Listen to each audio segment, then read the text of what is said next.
In topic 2.3, we address the issues of money, currency, the development of currency, and also the ideas of how we created a banking system.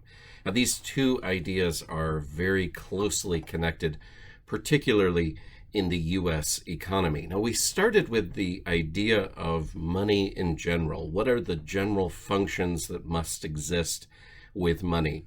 Now remember, money can take many different shapes and sizes. It can take many different forms, but there are some basic functions of money that must exist. And the first was the idea that money must be a medium of exchange.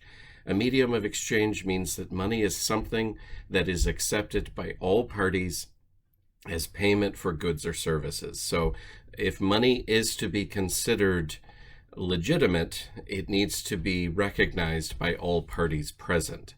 The next function of money was that it should have a measure of value, meaning that money should serve as a common denominator, that it can be used to express worth, and it should be understood. And the next function of money is that money should have a store of value. And the idea of this is that money shouldn't be able to lose its value quickly. I should be able to have purchasing power with this money to save it until I need to spend it. So those are three functions of money. Now, we also mentioned that there's different types of money. I mentioned that money comes in many different forms. Commodity money is money that is going to have an alternative use for some economic good or commodity. So for instance, we mentioned that in some cultures, salt has been used as a form of currency. That would be a form of commodity money because the salt could be used as money. It could also be used for the purposes that we use salt today. And then the next form of money is fiat money.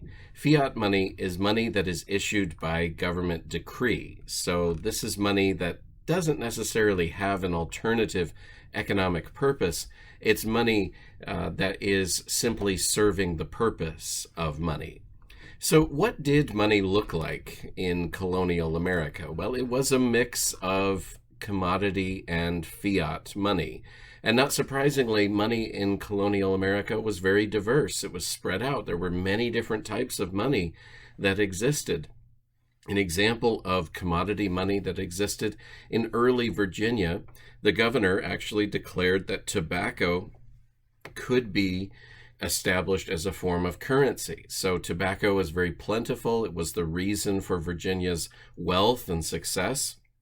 And the governor actually made tobacco to be a form of currency inside of Virginia. In Connecticut, we see an adoption of a Native American currency. The Narragansett Native Americans had black and white shells that they used. It was called wampum. And in Connecticut, they actually adopted that as a form of currency. Now, early paper currency inside of America was there was the issue of who could actually print it. So inside of the Constitution, Article 1, Section 10, it says that states cannot print currency. They cannot. They can't regulate coin and print their own or coin their own money. But that doesn't mean that banks within states couldn't print their own paper currency. And that's exactly what happened. All across the 13 original states, you start to see banks begin to print currency. And as more and more states are added into the union, you're seeing a greater expansion of the types of paper currency that were being offered. Now, these paper currencies by these banks, these state banks, while it wasn't being issued by the state itself, the banks could issue it as long as they had a gold or silver deposit to back up that paper currency. We also see very early on in our nation's history, 1775, a year before we actually declare independence, that the Continental Congress begins to print what are known as continental dollars. This was a form of fiat currency. The Continental Congress didn't have gold or silver to back up this money, but it was to bolster an image of an independent America, separate from the British Empire. Now, one other form of currency that we see is specie. Specie is money that is used in the form of coins made from gold or silver. Coins in early America were the most desirable form of money, not only because they were made from precious minerals, so their mineral content made them valuable, but they were also in limited supply. And because they were in limited supply, they ended having greater value. They were more desirable to the early Americans. So how do we get to a place where we have an American dollar? If you look at America in 1789, you wouldn't have seen a lot of American dollars. You wouldn't have seen the green printed money that we have today. So how do we move to this place? 1789, the start of the Constitution, the U.S. Constitution, George Washington's presidency, the most prominent coin, the most plentiful coin in circulation was actually the Spanish peso. But it was Alexander Hamilton and Benjamin Franklin who are going to come along and decide that they're going to make a money system that's not based on fourths or quarters as the Spanish system was. They were going to base their American currency off of tens, and that's where we get the dollar from. It was divisible by 10. So they decided to make the dollar the basic monetary unit. Basic monetary unit means this is your standard unit, your standard currency in the U.S. money system. And so that's how the dollar became accepted as the basis of American currency. Characteristics of money: when you're establishing a form of currency, you want your money to be portable. It should be easily transferred from one person to another. It should be durable, meaning that it doesn't fall apart after one person handles it. It should be able to last for a while. It should be divisible. So our dollar is divisible by tens, by fives, by ones, and even by quarters, which kind of harkens back to the Spanish money system of the peso. But it should be divisible. It should be able to be broken down into smaller units, or broken up into even larger units. And then lastly, money should have limited availability. There shouldn't be unlimited currency that's being printed. Basic rule of thumb with currency is that money, like almost everything else, loses its value when there's too much of it. So let's talk about how the government of the United States establishes the authority for issuing money. And there's actually two places. I've mentioned one already.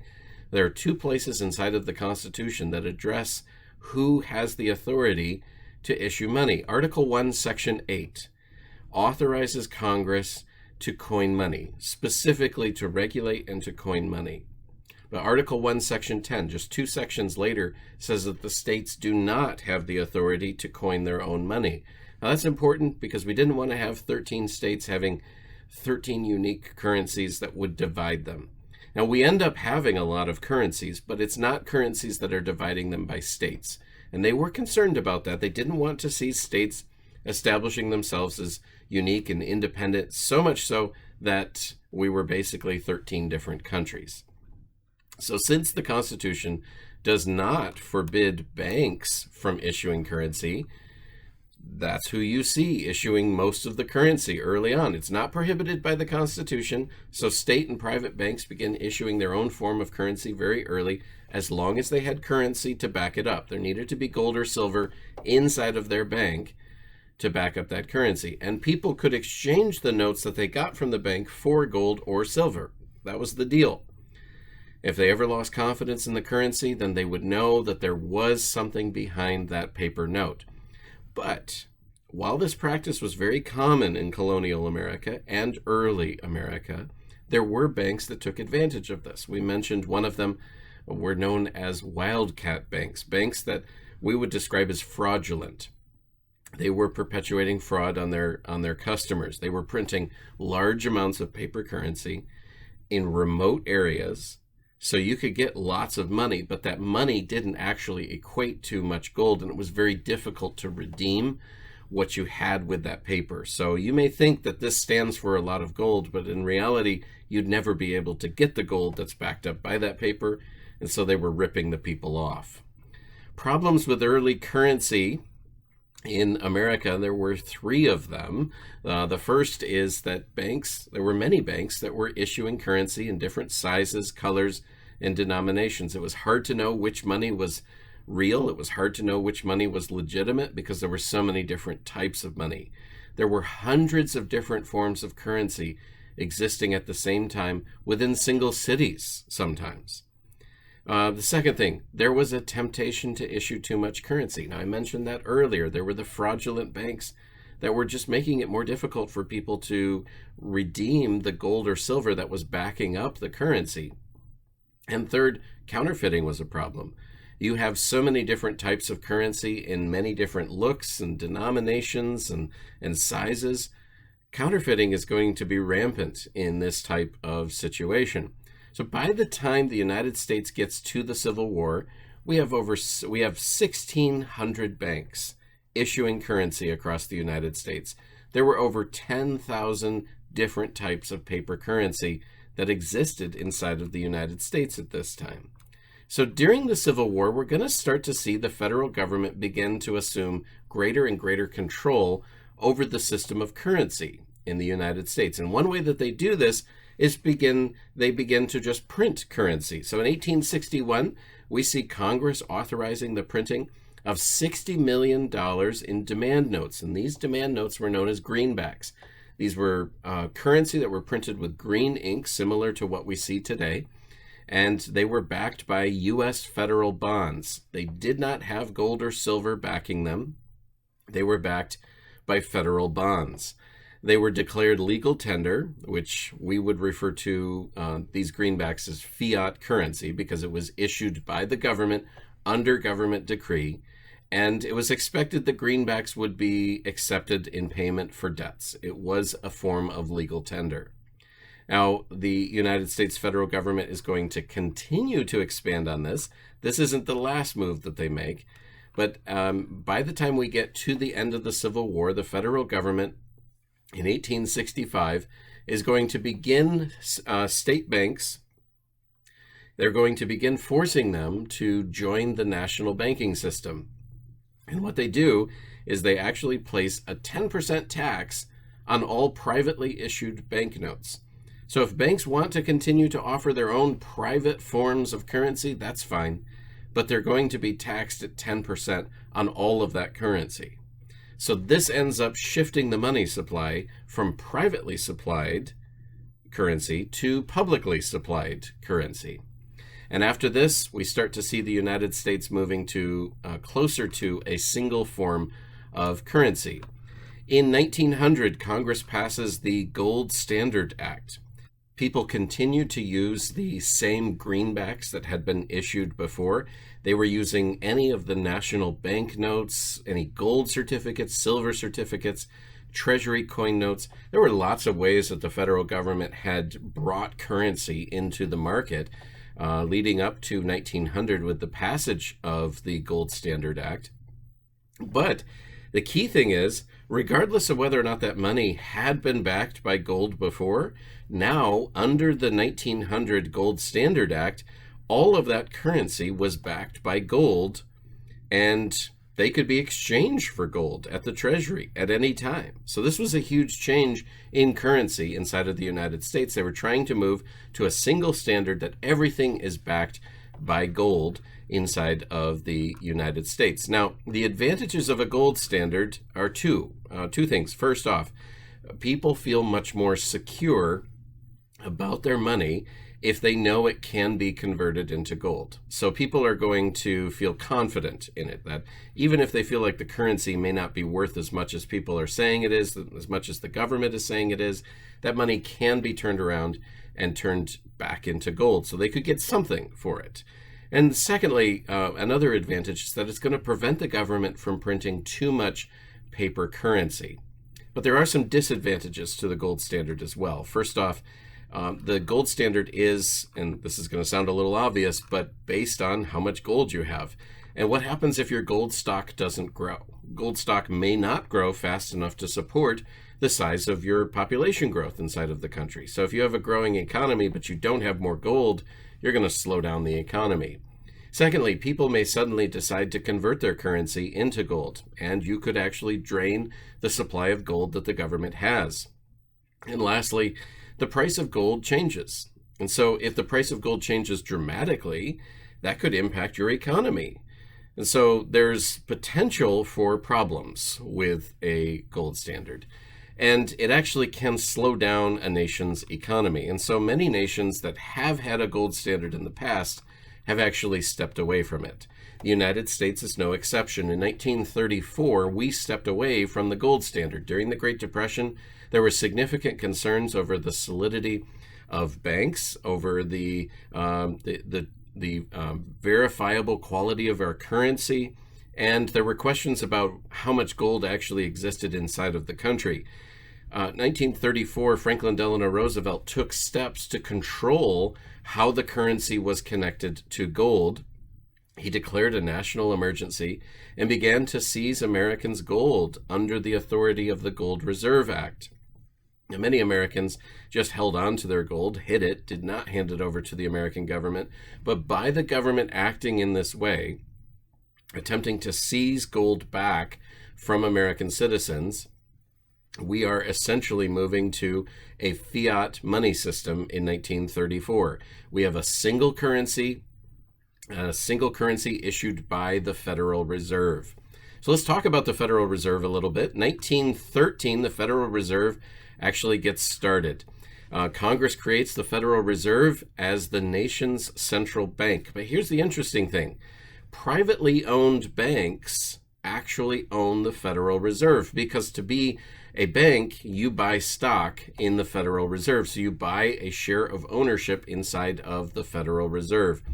But this is a federal agency. It acts under the authority of the federal government. So there are appointments that are made by the president to the board of directors, the board of governors, and the chairperson for the Federal Reserve, which is an incredibly important person in our nation's economy. So the president appoints, Congress approves, but it is the privately owned banks who actually buy stock inside of the Federal Reserve. And so we can say that the Federal Reserve is owned by privately owned banks. So how do we move into the modern system of banking that we have today? Well, in large part, we need to look at the Great Depression, the banking crisis that takes place there. The start of the Depression, we had 25,500 banks in existence all across the United States. None of them were federally insured. If any of them failed, it meant that their depositors would lose their money. And what we see during the Great Depression is that we start to see rampant bank failures. Bank failures coming on because people were uncertain, they were hesitant about whether or not their banks could be trusted. And you start to see bank failures happening because people didn't trust their banks and began to do what are called bank runs. So they're running on their bank, trying to get as much currency out as possible. That leads to bank failures. In March 5th, 1933, Franklin Delano Roosevelt issues what's called a bank holiday. A bank holiday was a brief period of time during which he closes all the banks in the country. And the idea is we're going to solidify our banks. We're going to make sure that our banks are solvent before we open them up again, because we want a banking system that's going to work inside of this country. Around that same time, 1933, the Glass-Steagall Act gets passed, which was designed to strengthen the banking industry. This is a radical step, but the federal government introduces what's known as FDIC, or the Federal Deposit Insurance Corporation. This corporation is designed to insure every deposit that exists from individual depositors inside of banks. Initially, they promised to cover up to $2,500 for a deposit inside of a bank. Nowadays, it's $250,000. And the insurance did not cover losses for people who had lost money before the creation of FDIC, but it did promise that it was going to create a banking system that Americans could trust. That's an important element of our economy, because you need banks for people to store their money in, to deposit their money, and then the banks need to leverage that money to bolster our economy in many different ways. Let's talk about different types of banks that existed. Probably the most common type, the most prominent type of early bank was commercial banks. Commercial banks were largely designed for businesses, because businesses usually end up carrying larger reserves of cash and need access to larger amounts of cash. These commercial banks would offer what were known as demand deposit accounts, or DDAs. These accounts, business people could have access to the funds by simply writing a check. So you could remove funds without prior authorization from the bank. You could just simply have the money deposited, write a check, and have access to those funds. That's not something that individual depositors would have had inside of banks early on. We also had savings banks, and there were actually two different versions of this. The first was a mutual savings bank. Mutual savings bank is just designed for the people who are putting money into that bank. So it is designed to benefit its depositors. That's it. So it is a financial organization that is owned by its depositors too. So it's very similar to maybe what we see with a credit union today. But a mutual savings bank did not try to go out and raise capital by asking other people to buy stock inside of the bank. That was actually what was known as a savings bank. A savings bank was not owned by its depositors because it would seek for more capital for the bank by selling stocks to other people. So you might not have any money invested or deposited inside of that bank, but you might have bought some stock inside of that bank. So you actually have an ownership share inside of that stock, inside of that bank, even though you don't have any money deposited there. 1972, an example of innovation in banking is introduced by the Consumers Savings Bank in Worcester, Massachusetts. They introduced what are known as negotiable order of withdrawal, or NOW accounts. It's the type of checking account that pays interest. That's something we're a little bit more used to today.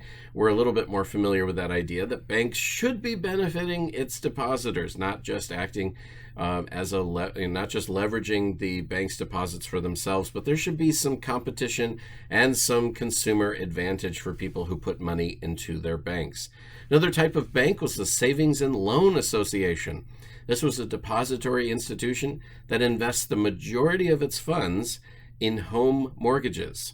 Members would pay dues to the Savings and Loan Association, and then it would actually rotate who has access to the funds so that they could build their own homes or buy their own homes. And lastly, there's a credit union. We talked about this a little bit with the mutual savings bank, the kind of the connection here, but a credit union does have some slight differences. First off, a credit union is a nonprofit. It's a nonprofit service cooperative that is owned by and operated for the benefit of its members. All right, that's it. The basics behind the development of currency inside of America and our current banking system.